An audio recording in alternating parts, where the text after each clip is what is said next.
होतं की भाऊ वडोलीत आपली सभा झाली नाही, आपली विजय सभा वडोलीत घ्या म्हणून आपण ही विजयाची सभा या कोपडे जिल्हा परिषद गटाची घेतली. वडोली सारखं एक सातत्यानं प्रेम करणारं गाव आहे म्हणून खऱ्या अर्थानं आपण इथं विजयाची सभा घेतली. अनेक वक्त्यांच्या मार्गदर्शनामधून झालेल्या इलेक्शनचा आपण ओहापोह सगळ्यांनी केला. माझ्या सहित अनेक कार्यकर्त्यांच्यावरती अन्याय झालेला आपण इलेक्शनच्या काळामध्ये आपण सगळ्यांच्या समोर मांडला. आजही काही कार्यकर्त्यांनी झालेल्या परिस्थितीची ओहापोह आज या ठिकाणी केली.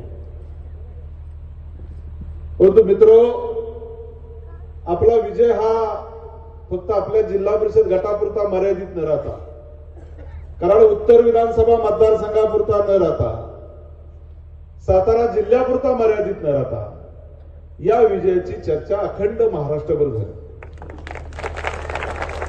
आणि ही चर्चा करण्यामागे किंवा ही चर्चा घडवून आणण्यामध्ये तुमच्या सगळ्यांचं मोलाचं योगदान आहे.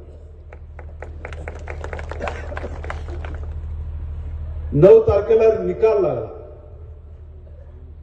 त्या ठिकाणी अनेक कार्यकर्ते आपले पराभूत झाले.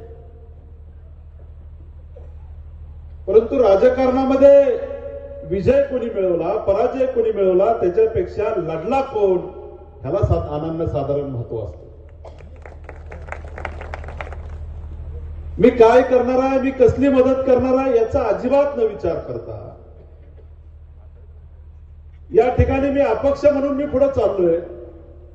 कुठली पार्टी नाही, पक्ष नाही, कुणी पाठीशी नाही, तरी पण साधारण कार्यकर्ते आपल्या प्रपंचाचा विचार न करता, आपल्या राजकीय करिअरचा विचार न करता अनेक कार्यकर्त्यांनी या ठिकाणी माझ्या शब्दाखातर अर्ज भरले.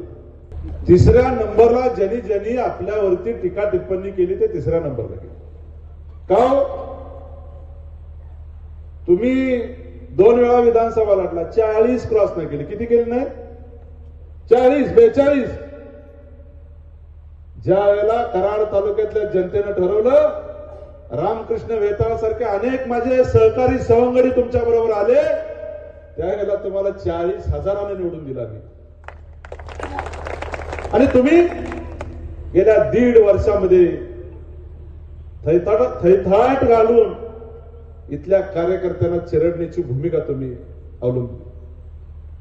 परंतु इथला मतदार बांधव, इथला प्रत्येक कार्यकर्ता हा स्वर्गीय यशवंतराव चव्हाण साहेबांच्या विचाराने प्रेरित झालेला कार्यकर्ता आहे. स्वर्गीय यशवंतराव चव्हाण साहेबांचे विचार जपणारा कार्यकर्ता आहे. हिंदुत्ववादी विचाराला जपणारा कार्यकर्ता आहे. राष्ट्रप्रेम, देश, देव, धर्माला मानणारा कार्यकर्ता आहे. हा कार्यकर्ता असल्या दंडीशाहीच्या भाषेला घाबरणारा कार्यकर्ता आहे. हा सन्मानाने उठून उभा राहिला आणि त्यांनी करून दाखवलं.